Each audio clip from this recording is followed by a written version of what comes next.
today. My name is Liz Harkins. I am one of the member at large on Dad's board of directors, with my partner being Jenny here. And we're really excited about today's panel, and thank you for being here as audience members, and a special thank you, of course, to our panelists. So our focus today is advocacy, and our panelists will be sharing their lived experiences, which is a really important kind of authenticity that they'll be bringing to the conversation. So as practitioners, students, faculty, or any other role that I've missed, our job is to listen to the individuals we serve and their caregivers, to learn about their needs and perspectives firsthand, and then hopefully figure out how to improve from there. So today, our audience goals will be to listen and learn and ask questions.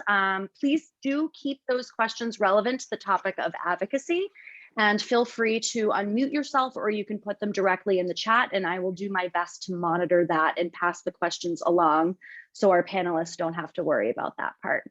So let's get to the good stuff and hear a little bit less from me and more from the people who you came to see.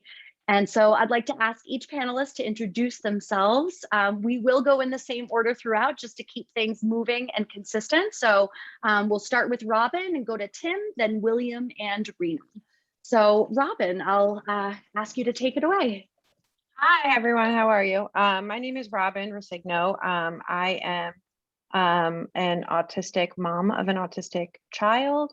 I'm also a PhD candidate at Rutgers Graduate School of Education, where I study theory, policy, and organization. And I also study autism. So I research autism as well. What else? What are my hobbies? That was the last question. And my hobbies are, how I actually know Tim is that I make TikToks. And so I spent my quarantine building, getting TikTok famous.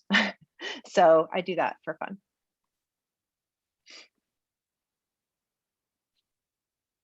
Thanks, Robin. Tim. My name is Timothy Boykin. I am 22 years old. I am autistic, and I am currently studying performance of arts at the University of Missouri at Columbia, and I am currently a senior. I am also an author of a book called Timster's World. So what makes you so special? I've written it about 11 years ago, nearly 11 years ago, about my life being autistic through different stories. I am also a singer, and I am also an actor, and I'm also on TikTok. Great. Thanks, Tim. Tim, can you tell me the name of your book one more time, and I'll put it in the chat for everyone? Timster's World. TIMSTER''S World. So what makes you so special? Thank you. Right. William, could you introduce yourself, please? Yes. Hi, everyone. My name is William. I am 22 years old. I have Down syndrome. I graduated from Boykin in 2022. And with what I studied public speaking and communication to work on my advocacy skills. I started my nonprofit organization called UCSP, which stands for Women's Community Support Program. We provide care-free tutoring and math and reading, feed hungry friends and neighbors in my community with work or other food-free programs and for people who need help. Visit marvinforactionwork.org for more information. For my career, I want to be an advocate for people with disabilities. So that was williamswalk.org. I'm sorry, one more time, Rena, and I'll type it in. His website is williamswalk.org. Thank you. Oh, Jenny's got it. Thank you. Thank you, William. And last but definitely not least, Rena. I'm gonna finish with his hobbies. Oh, I'm sorry. Sorry. My hobbies are playing the piano, painting anything that's fun and creative art, dancing, going to the theater, and listening to music of all kinds. Okay, Mom, introduce yourself. Thanks, William. So, thank you, William. I appreciate that. My name is Rena Fitzgerald, and exactly 22 years, 9 months, 4 days, 13 hours, 28 minutes, and 15 seconds ago, I gave birth to an amazing, big, beautiful, bouncing baby boy named William. When William was about 4.5 years old, our family realized that we had to make a change because William needed some skills to help him to navigate the world as he knew it. So I switched careers and made myself available to him when he needed it, wherever he needed it, and however he needed it. Currently, I work as a life coach supporting William, and I'm an advocate for individuals with disabilities as well. Great. Thank you, Rena. So our first question today is, what is self-advocacy and why is it important to you? Robin. Okay, so to me, self-advocacy is the ability to honor your own needs and to treat your own needs as valid and important. And because I am late diagnosed, I was diagnosed with autism in my 30s.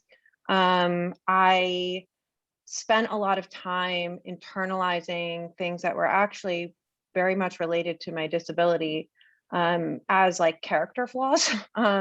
And so like unlearning a lot of that as an adult and saying like, actually, you know, that's an accommodation that I need. And it's not because, you know, I'm like lazy or something like that.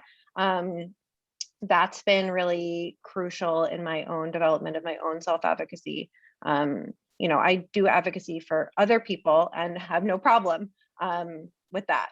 But when it comes to myself, I think, you know, I had to unlearn a lot of, you know, feelings of that I was like putting people out or, you know, inconveniencing people by having needs. And it's important to me because, you know, as I'm growing into my identity as, you know, an autistic woman, having the ability to ask for what I need has enabled me to expand my world outside of the kind of narrow circle that I was living in prior.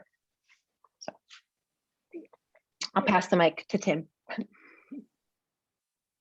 Self-advocacy for me is basically me telling the world or telling people that I know about myself what I need, what I want, and basically how they could understand me.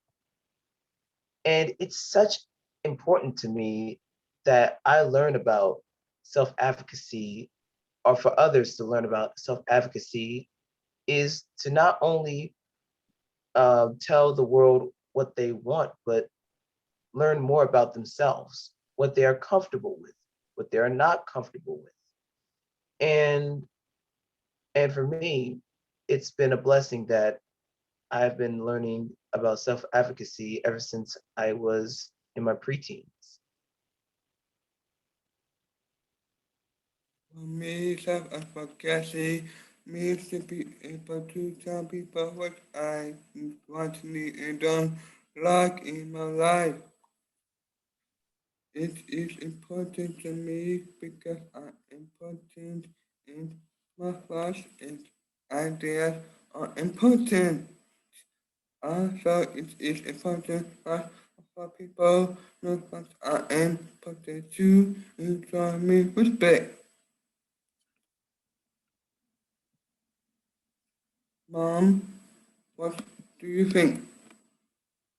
Okay, so I agree with you 100% about your definition of self-advocacy. Everyone had amazing definitions. I appreciate those very much. I agree with you also that self-advocacy means when an individual speaks up for themselves, they're demonstrating confidence, and having confidence in yourself shows that you have a good self-concept and believe in yourself. As you were growing up, William, and becoming the adult you are today, I noticed that having a good self-concept made you feel very happy. I would attribute your positive self-concept to our use as your parents of positive reinforcements. You might say we bombarded William, everyone. We bombarded him with positive reinforcements and enlisted all his teachers and staff to do the same thing. So it was clear. As that was being done, he became more confident about who he was. And it was clear that knowing how to advocate for yourself as you grow older is essential. It's an essential milestone for you in growing up and becoming independent. Thank you. So the next question is going to ask our panelists to tackle a situation where they used or maybe needed to use advocacy skills, and what the strategies were that either helped you in those situations or that you developed maybe because of that situation. Okay, so I was thinking a lot about this question, and one of the things that I struggled with, like as a young child, like all the way through the present, is like reading social situations, particularly when I'm like being manipulated or someone is like being mean to me and I like don't realize. And I recently had like an autistic friend of mine be like, you can't talk to people alone. Like you just can't.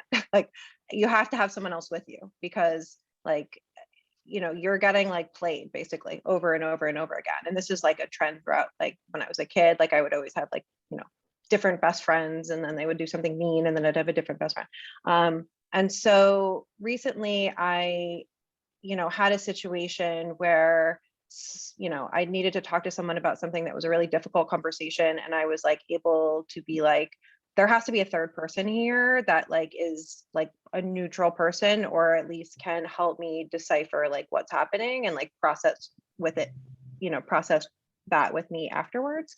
And like having the words for that, and like to be like, I'm not like a broken person who just like attracts bad people, which is like what I used to think, that I actually have a legitimate social communication disability, and like advocating for those supports for myself. Like if I had known that earlier, I could have avoided a lot of problems, that like workplace issues or like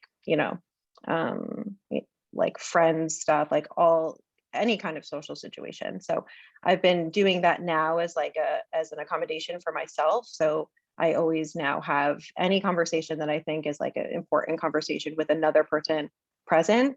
And that really helps me to be able to understand what's being said to me, but then also make sure that I'm communicating clearly what I want to say. Robin, could I ask a follow-up question? Sure. Yeah. Is that third party person someone that you reach out to? Is it more of like a neutral party, or someone who's going to kind of know you and understand what your needs are in that situation because you've had a chance to connect with them about it beforehand? So it depends on the context. Like in a workplace situation, usually like a union rep is like a good person to go to, because they're like that, if you're talking to like the boss, having a union rep there who like understands both sides of it and can kind of like mediate is like a good practice, and also like the person who's supposed to do that. But like with hard conversations with like my partner, like sometimes he'll come to like my therapy session and the therapist will like be like, didn't you mean like whatever? And then afterwards I can talk to her with that. Or like in a friend situation, usually like a third friend is a good person. And then now on TikTok, we have a handful of people who are not autistic that have volunteered. So we have about 5 to 6 like therapists or people that work in like the helping professions that have volunteered to help autistic people communicate with one another, which is a beautiful thing. That's great. Thank you. Kim, same question. Let me know if you'd like me to repeat it. I believe one of the things that like really helped me with I'm sorry, could you repeat the question? Absolutely. Describe a situation where you used or needed to use advocacy skills, and what are some of the strategies that helped you or maybe you developed because of that situation? Advocacy skills. That's a word that I was like missing. It was in the situation where I first have to give out my accommodations for my university classes. And here was my strategies. I go up to the teacher with the paper, either after class or before class, and I let them read my accommodations. I give them the TLDR version of it. And also I ask him or her or them if they could be able to meet with my standards. And if they can, I'm fine with that. And if they can't, I'll find another way. Thank you. William. First situation happened a lot and it happened in one of my classes. I do not like being called buddy or any other name other than my name William. Also, I do not like to be called bud anymore ever. So when my professor called me bud, I told her to call me William. I almost man on time and got an A.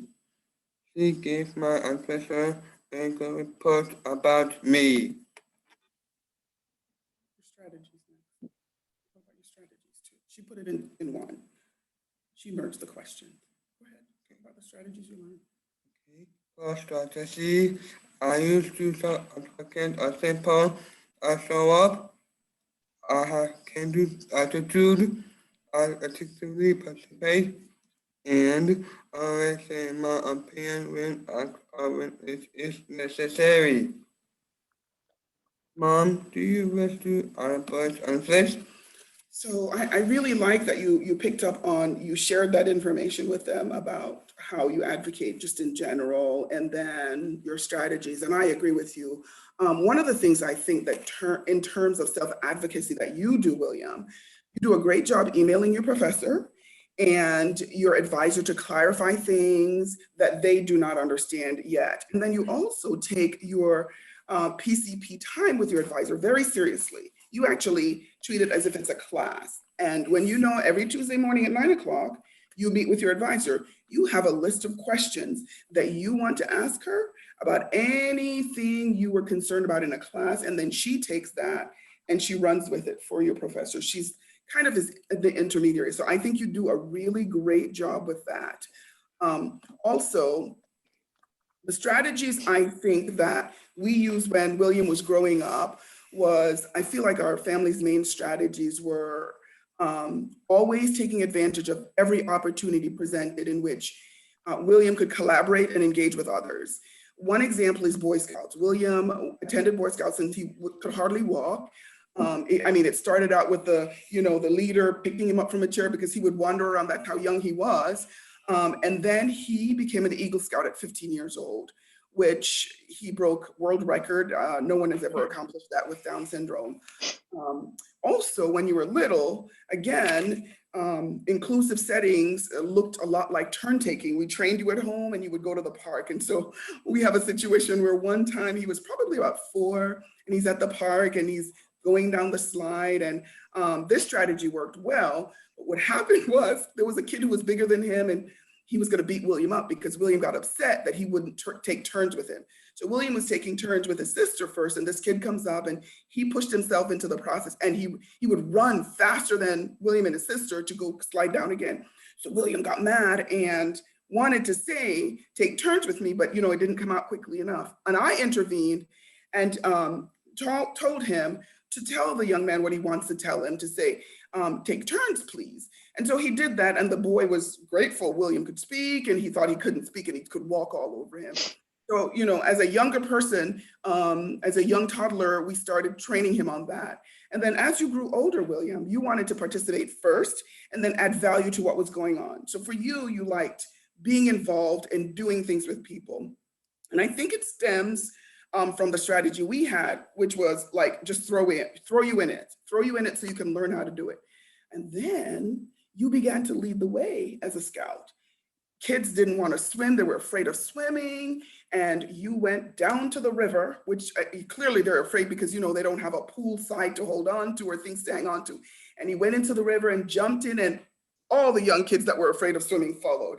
He earned his merit badge for swimming, and all the kids followed and did what he was doing. So I think just including him in a lot of settings that exposed him to typically developing kids without fear kind of forced William to advocate for himself earlier. He's a quiet fellow, but he will tell you what he needs. There's a follow-up question for William in the chat, asking more about your Eagle Scout project. Tell them about your Eagle Scout project. Ooh. I like this one. You installed a flagpole. Flagpole. At where did you install it at? And just. Yeah. So William has apraxia. So, spontaneous questions, he will take a little longer. So since I know we have time, I will provide him the support he needs to respond a little quicker. So it was at the flagpole at church. It's one of the largest flagpoles installed. He went into boardrooms, about 7 different companies, and sat in the boardroom and asked in his own terms, at his own speed.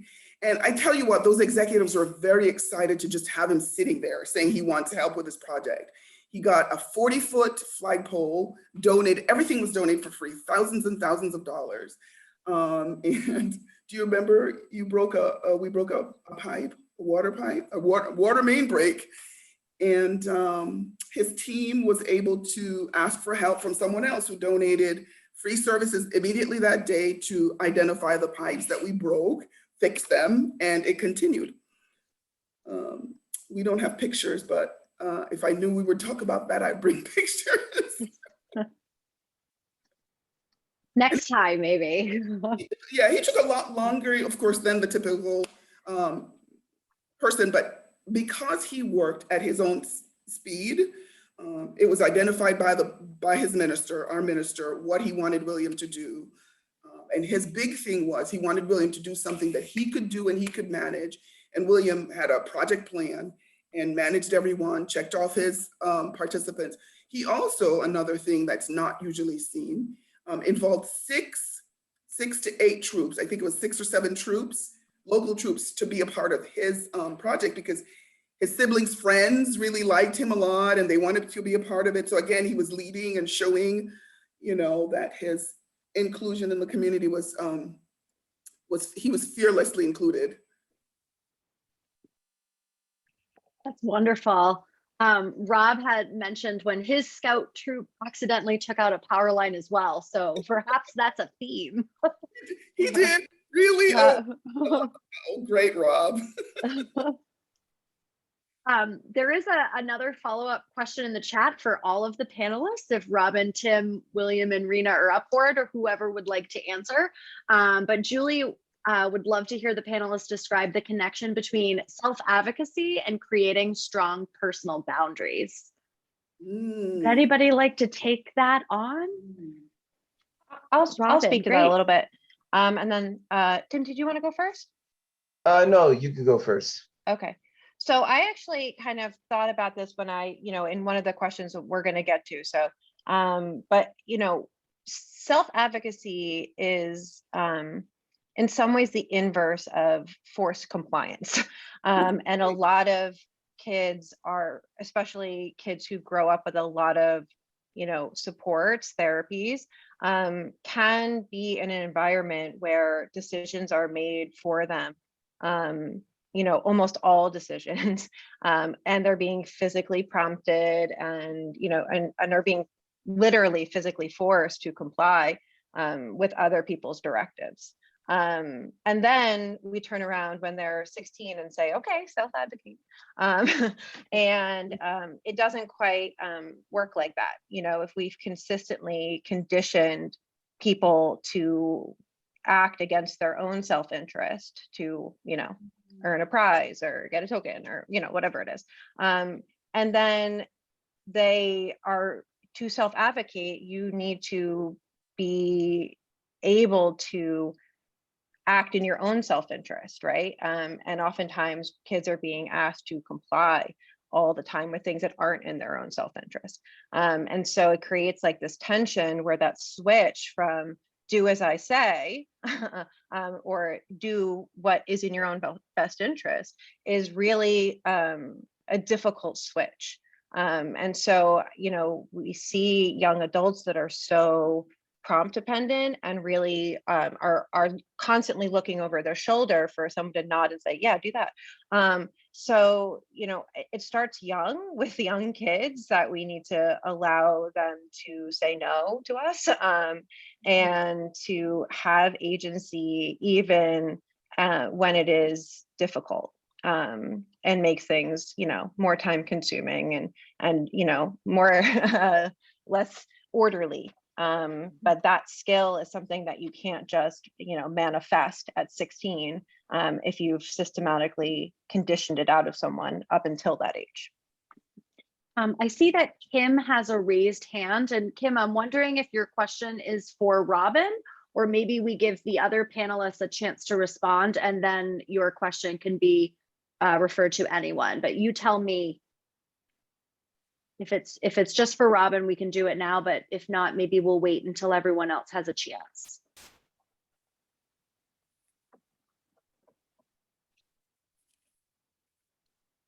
Or maybe it was an accidental hand, which is also a possibility.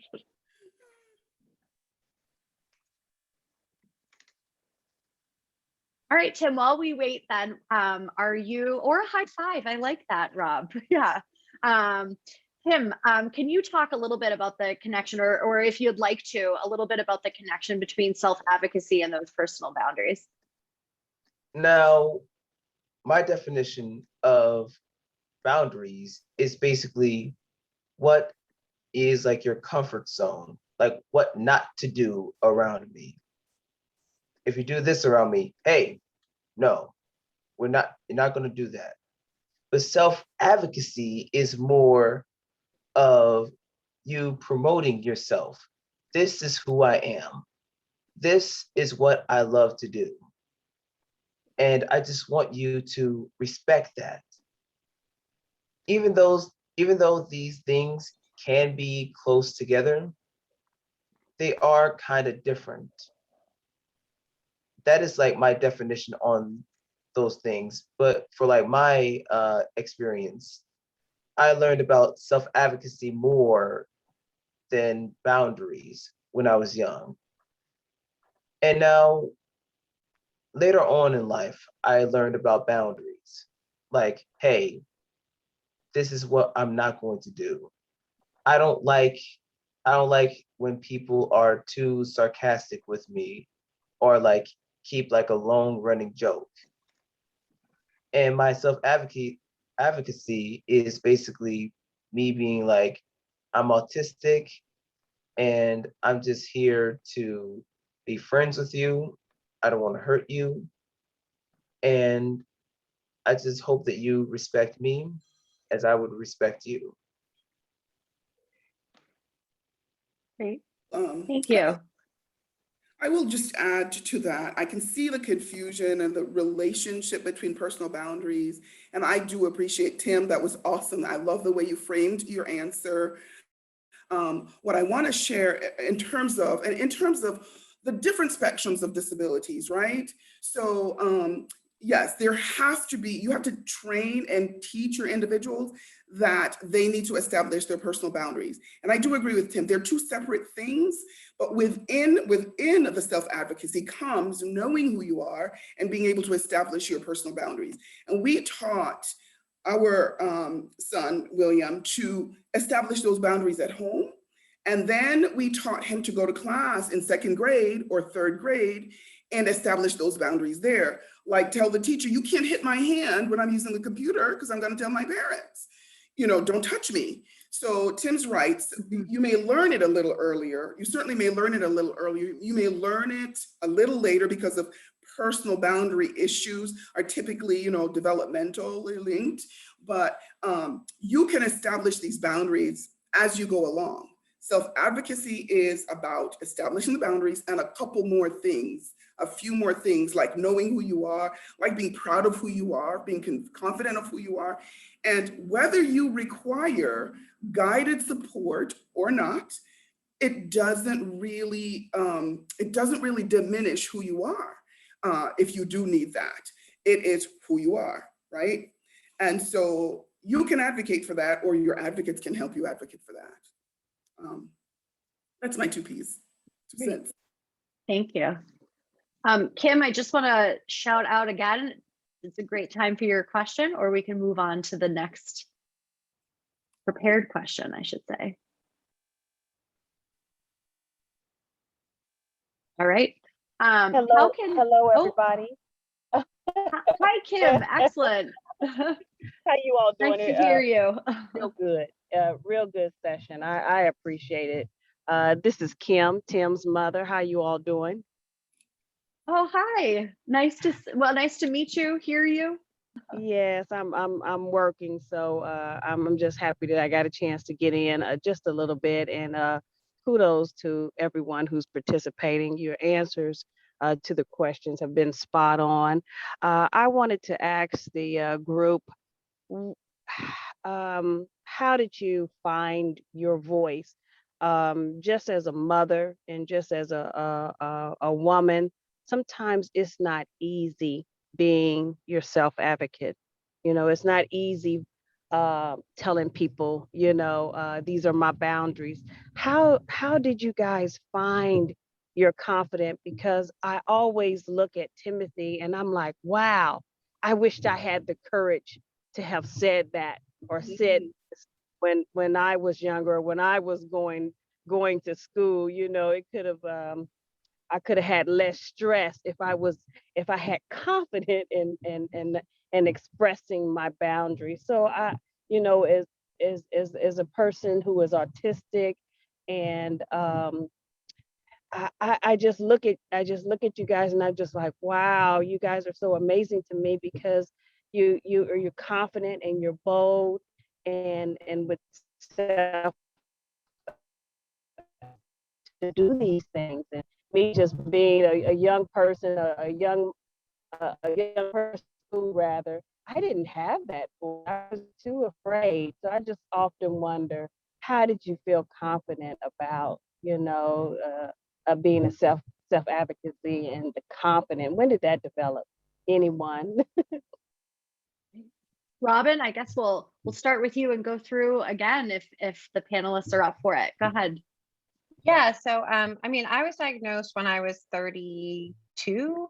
And so I wasn't so confident in the beginning, and I didn't share it with everybody, and I took time to process and stuff.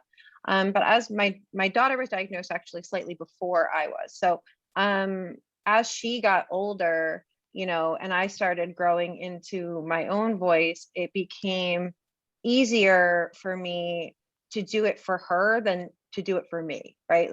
For her to see me being a role model for her, and how am I going to go out there and be like, don't tell anyone I'm autistic, and then turn around and tell her that she should be proud of who she is. So that really pushed me to be a model for her, and it's done, and then I kind of faked it till I made it, and then got more comfortable and made more autistic friends, and grew into a community that's really held me through that process. So I do it for her. Thank you. And Tim, do you care to share about how you found your confidence in your voice? Well, it's kind of like not just a one thing, like a one-time thing. It's more of like a timeline of things that really helped me with my voice. The first time was when I learned that I was autistic. And I was sad about it because in my elementary school, they made it into a bad thing. Like a lot of kids would bully me. But guess what? My mom was there and she told me how to stand up for myself and that I am a person and that I'm not here to be messed with. I am here to learn and to grow and to become a better person. And then my mom also taught me that I should make my stories and release them out to the world, which inspired my book. Yes, it's another plug for my book. I think plug away when you see the love it. opportunity here. Yeah. And then it was high school. I was a bit lonely, and my mom encouraged me to find people who love the things that I love and inspire them. And that's what I've been doing. That's what I've been doing with my TikTok stuff. That's what I've been doing with my extracurricular activities in college. That's what helped me bring my voice out. Thank you. And William and or Rena, I don't know if you'd like to speak to that as well. No, we're good. Okay, great. The chat is active, so if people are okay, we'll maybe tackle the first question there. So Jordan writes, from the professional standpoint, how can one advocate for children whose parents don't know how to give their children boundaries? And just for context, she is a student, or he is a student, I don't want to make assumptions, going into the OTA field. So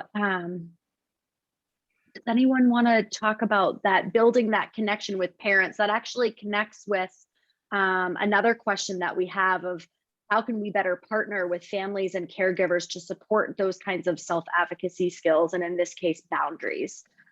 So perhaps if you were thinking about that question, it would be a good response.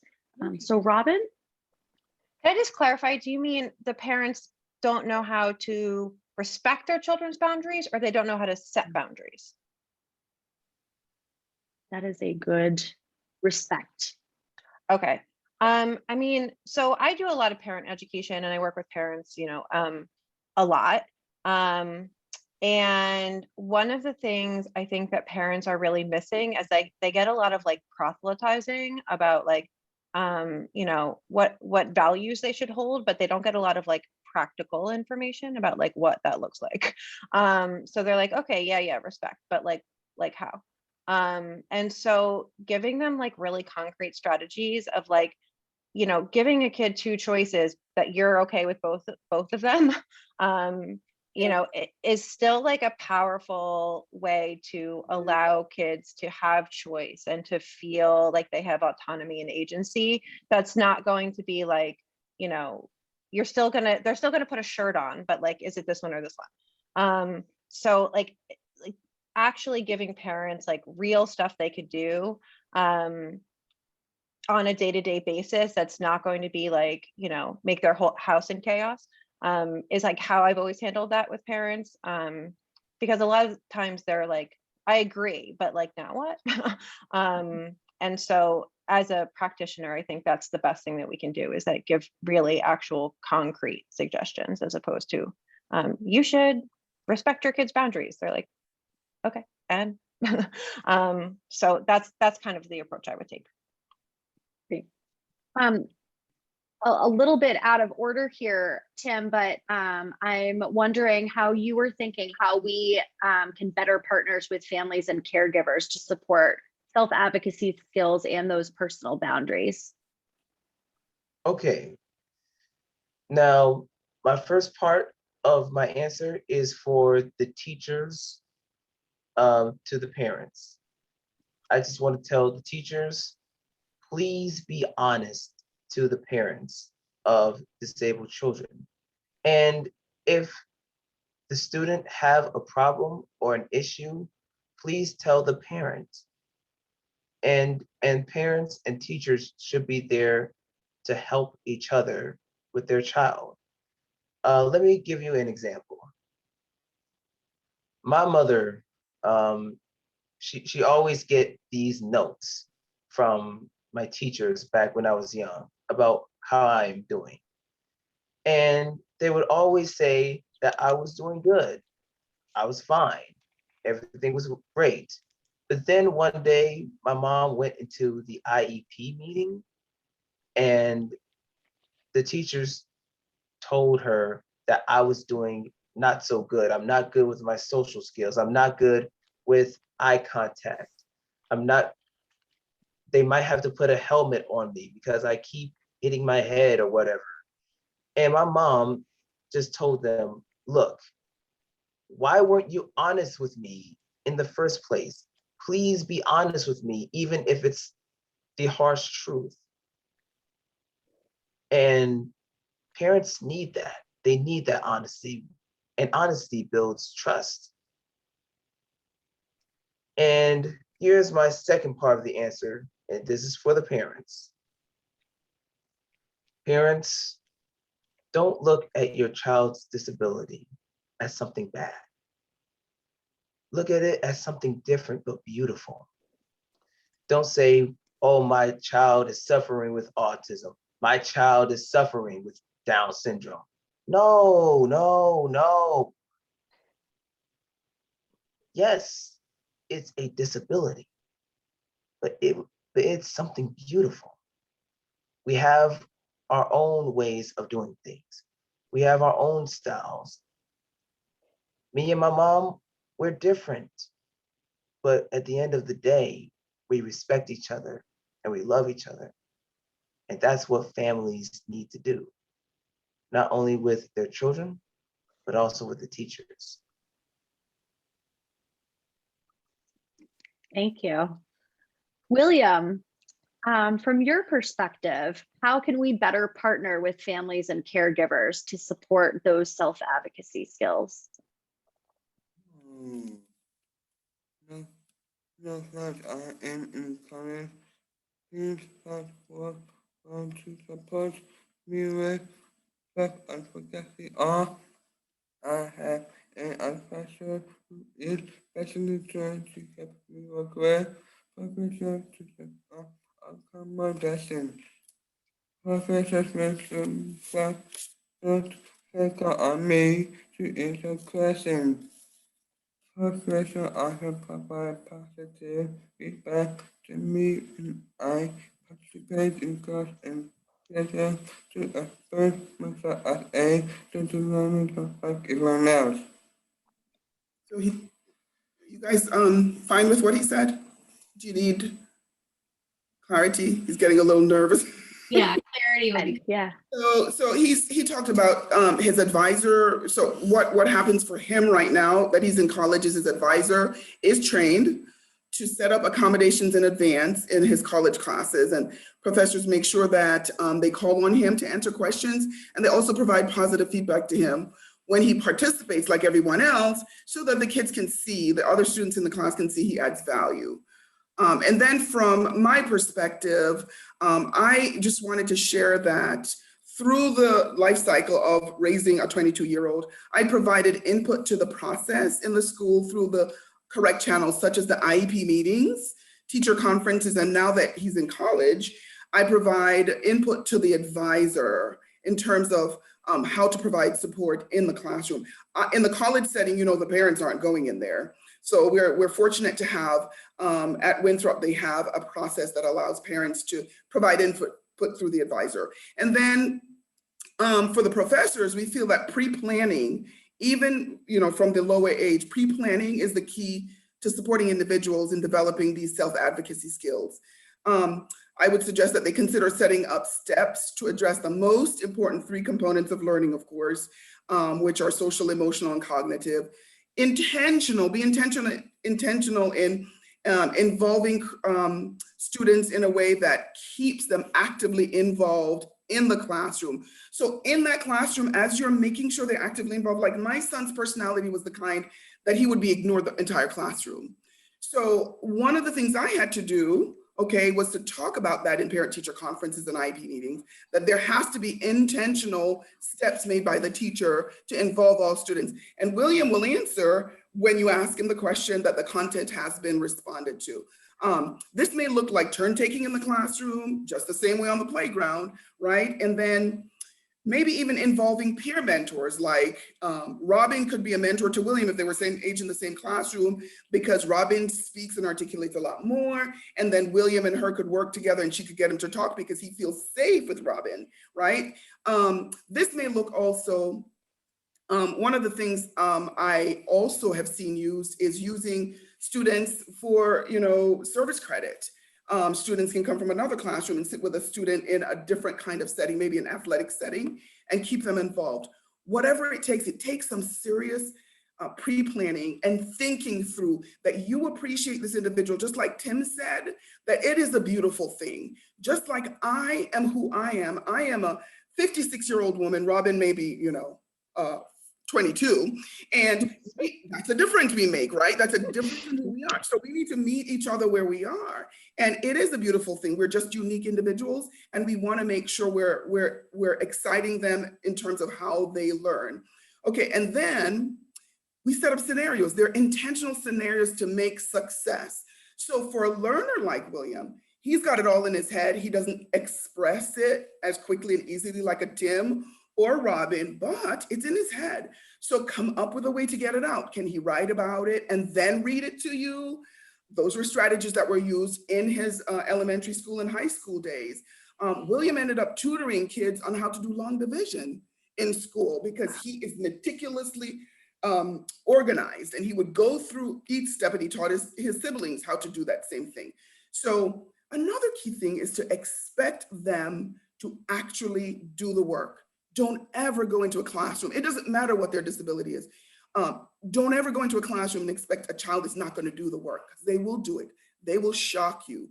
My son, as the kind of learner he is, I'm not sure about Robin and Tim, but the way William is, over time, he taught us that if you have low expectations of him, he will meet you right there. If you have high expectations of him, he will meet you right there. And so if you do that, you will be amazed at what you get out of our students. And also, I wanted to just give you an example of something he did in self-advocating in his acting class right now. They did the monologue, that was the first part of acting, and then they did scene selections, and they had to choose their partners. And the teacher, because he had pre-planned, he created it was supposed to typically be a 2-person group. But because he had a student with a disability in the classroom, and this can happen in college, that your kid is the only kid in the room, right? You know this because they're included in every class. So he may pick, some political science class that nobody else who's disabled is in there this semester. So this will happen. William's in this class, and the teacher did an amazing thing. He first created a 3-person group with his peer mentors I talked about, pairing them up with peers. And then he had 3 people in this group, but he didn't stop there. What he did to not bring attention to this 3-person group William's in is he created more than 1 3-person groups. That's him intentionally planning how to respect this individual as a learner and encourage others to do the same. I thought that was just amazing. That's my 2 cents. Great, thank you. So one other piece that we referenced a little bit through people's individual stories, but I'm wondering if we could be a little more explicit and talking about those early years in school and what teachers and practitioners can be doing better about helping students develop those self-advocacy skills at an earlier age. And I know we did mention it, so I don't want to ask people to repeat themselves, but if you have something else to add that's very specific about those younger years, that would be great. Robin. Yeah, so a couple of things I was thinking about is like kind of, there's this phrase in the like autistic activist community, which is non-compliance is a social skill. And it's an important social skill, truly. I mean, for someone to say, I don't like that, or can you stop? And oftentimes I'll see kids with AAC devices that don't have no on the device. I mean, it's only yes. It's only, you can only ask for pencil or all the things I want you to ask for, and not anything you want to ask for. And there's not language that's authentic to the user, right? It's like what we wish they would say. And you know, that's something I think that we can start really young with kids who are, you know, non-speaking, is to make sure that their devices are authentic to their voice, and that they have a large amount of options that are truly, you know, what a child would want to say. And also that they're able to refuse, right? Or that if a child is moving away from you, you can say like, oh, I see you don't like that, I'm going to stop, right? Like modeling that you are respecting their boundaries, or asking kids, even if they don't or can't respond, but just modeling that consent piece of it. Like, is it okay if I touch your hand? Or I'm going to touch your hand now to help you hold the pencil, and then I'm going to stop, right? Just constantly reaffirming that, like, for someone to touch you without your consent is bad and weird, and not normal. Is something that we actually have to be really cognizant of, considering that, you know, the high rates of, you know, sexual assault among disabled young adults. And that starts with young kids, right? Is we have to make sure that we are consistently modeling appropriate boundaries and allowing kids to say, no, that makes me uncomfortable. Or if they show us that that makes us uncomfortable, that we take that as a valid communication. Great. Thank you. That's a really important connection too, just about the risks that are involved there, and how big those risks are. Tim, do you have any advice for us as we think about those younger years and how we can support self-advocacy? Okay, here's what you can do. Not to be like ABA, but maybe have like a mock interview or a mock social gathering. Maybe like get like some kids from class and teach them about making a friend, or learning about doing an interview. And don't try to force kids to do stuff, because I've had my experience with teachers wanting me to like do something, like draw something or whatever back in ABA, and I felt uncomfortable. And respect their boundaries. Please respect their boundaries. Just because they are disabled doesn't mean they're dumb. And also be positive to them, and also be honest with them when they do something wrong, but also help them. Absolutely. That's awesome. I'm gonna just add for you here that from when we discussed it, William and I discussed it, William deferred to me on this one because of the childhood thing. So one of the things we think that would help is the skills learned in earlier years through predictable routines. I know that if you meet someone who's met my family before, they will tell you, oh my goodness, he does it over and over. We had actually hired an autistic gentleman from across the street to work with William. And he got terribly bored, because the way William works is William can do it 100 times to figure that long division out, and that division of that complex number. He can do it 100 times. This gentleman was so bright, and I hired him because he was bright, that he was bored with that. So after about 2 weeks, he quit. That's okay. He's still our very good friend. And he says, I can't do that. He also, so I respected his disability to not chastise him for not being patient with the process. But I also respected the fact that this was boring for him. For William would sit there for 2 hours working out that problem, or 50 problems. for 2 hours. Not a problem with him, he'll sit there. So the routines, you may not choose this kind of routine. So for an autistic person, it might be different. And for someone who's a different kind of learner, it's different. But establish routines for the students. When you go into a classroom and you notice the teacher has poor classroom management skills, you know a person with a disability will not thrive in that classroom. They've got to have predictable routines. For example, I recall something William would, and I feel like these predictable routines can take them through to adulthood. So the things that they thought were important or value add, when they come to terms with themselves and who they are and they're self-advocating, they will choose from that basket of predictable routines. They will choose from it and execute those. So that helps them towards independence and self-advocacy. I feel like one of the things that I noticed when William was younger is he would go through a process of putting something in a basket in the math class. Let's say the math class. He would come home and tell me what the routine is. I have to take my homework, mommy, put it in the basket, then sit at the table and look on the board and there's the morning work. It's a routine. Kids are successful in terms of having routines and they're predictable. And then you can have that student actively participate when you go over those questions, So that's one of the key things I think will help students to transition, is to establish predictable routines around personal care, around academics, around anything. The gym. My son loves going to the gym.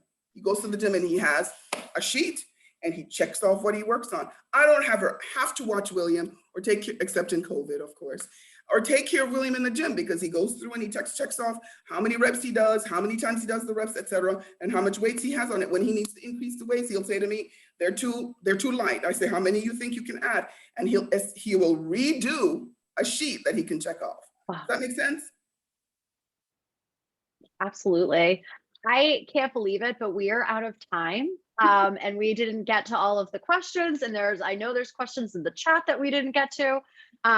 I do want to ask if anyone has one of our panelists, if you have any final takeaway messages, understanding that we're right about 4 o'clock, so people might have to hop off. But Robin, do you have anything that you had prepared that haven't had a chance to express yet that you'd like to throw out to the group?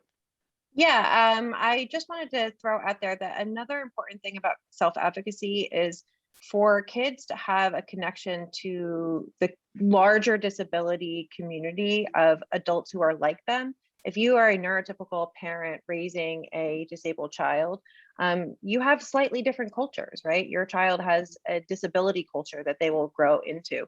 And it's important for kids to know other people that have the same disability as them, and to be connected with those people, and not always in a therapy space, right? Sometimes in a social space or in just a friendship, or to see adults, that are like them, to know famous people who have the same disability as them. The more we can have kids develop a positive disability identity and to see themselves as part of a community, they'll grow into a community that will help them to self-advocate, because you'll have people doing it alongside of you and who have done it ahead of you. And that's something that I strive, for my own daughter, for her to know other autistic people, and to know that there's a community ready and willing to help her as she grows into the community. So I'm really, that is something I would like to see schools do more, is to be involved in larger disability communities, and that are not invested in cure and remediation, and more into a positive disability identity. Mm-hmm. Thank you. That's really important. Tim, any final takeaway messages for the group today? Hey, I just want to say that we are just so amazing. No matter if we have a disability or not, I just want to say we are all unique and beautiful. And I hope society moves in the way that we don't have to be changed or quote unquote cured. We can be ourselves. And people who are neurotypical, people who are not disabled, they can see us for who we are. as just people like them, but just with different ways of going about life. You want to add to? There, just tell them, take away. Remember, class without to be respected, and we need you to help us to preserve our dignity at all times. Remember to respect us and preserve our dignity at all times. A lot of times those are violated, right? We talked about that, guys. And then my takeaway as a parent and an advocate for other individuals is I would like to tell teacher candidates to know that you are the most, I did miss talking about the IEP process where the parent is identified as the key to the IEP, the educational plan. But the key I want to share with teachers that they're the key to the education process. They're the catalyst that bridges the child and family to the related services that are needed to help students to become a positive and productive member of their communities. So when you put those two worlds together, so I know how my child works best. I know the kinds of things that helps him to learn. I know not all parents are there, but parents need to have the opportunity to know that if they are there and they know their child, they are the key to the education plan. Certainly the plan sometimes can be developed and considered valid without the parent in there, which is a no-no in my world. But if they do that, it is unreliable because it doesn't have the parent's input. And so we need for teachers to know what power they have. They have a lot of power to enable students to grow up with great self-confidence, great self-advocacy skills, and it's a partnership. Great. Thank you. I feel like we could keep going, but again, I do want to respect it's people's time and that it's a Friday afternoon during a pandemic. So we probably all need to turn off of the screen at some point soon. But Robin, Tim, William, and Rena, this to me was one of the most powerful panels that we've had so far, and I really appreciate your willingness to be a part of it. And hopefully we can continue making a connection between your perspectives, your voices, and the work that we do here at DADD. And to everyone else, we really appreciate you taking the time on a Friday afternoon during a pandemic to sit one more hour on a screen for such an important topic. So thank you very much. We're gonna buy your book, William. Yes, and William's gonna read your book to the K-3 kids he reads to. that's great. Yes, buy Tim's book. Check out William's I also nonprofit and Robin. Yeah, I just want to plug. I did a TED talk, and it goes live tomorrow. It's for parents specifically. So I'll put it in the chat, but it's TEDx Mile High, and you can still sign up, and it's free and virtual. That's great, Robin. We'll send all of this out to our communications chair and see if she can put some stuff out on social media to plug the important work that all of you are doing. Jenny, if you could help me stay honest with that statement and remind me in the next couple of days if I don't do it. Thank you. Tim, go ahead. Oh yeah, and also I got a song out called Belong. It's on Spotify, Apple Music, a lot of these streaming sites. You can find me under Tim Boykin. The song is called Belong. It's You gonna Google it? All right, let me just make sure I have all of this. So Tim, we have your book and your song, Robin, TED Talk. And Robin, I don't know if you want to talk about your consulting company as well. I think it's appropriate if you'd like to put a plug out for that. I see Jenny nodding, so she's my moral compass on the other end here. So Sure. So I do consulting for a variety of different things, schools, businesses, individuals, parents, practitioners, administrators, that kind of stuff, under the name of AuTeach, A-U Teach. And it's just www.auteach.com. It's also the name of my TikTok. And I do a bunch of things through that. You can see more on my website. great. Okay. We have Belong, and then Tim, I have your book in the chat, but now I'm forgetting the name of it again. That's Timster's it. World. Timster's World, great. So what makes you so special? What makes you so special? And then we have williamswalk.org for his nonprofit organization. Excellent. So I think I have it down. I will make a list of these and double check with someone that I got them right, because clearly memory. And we will get that out on social media.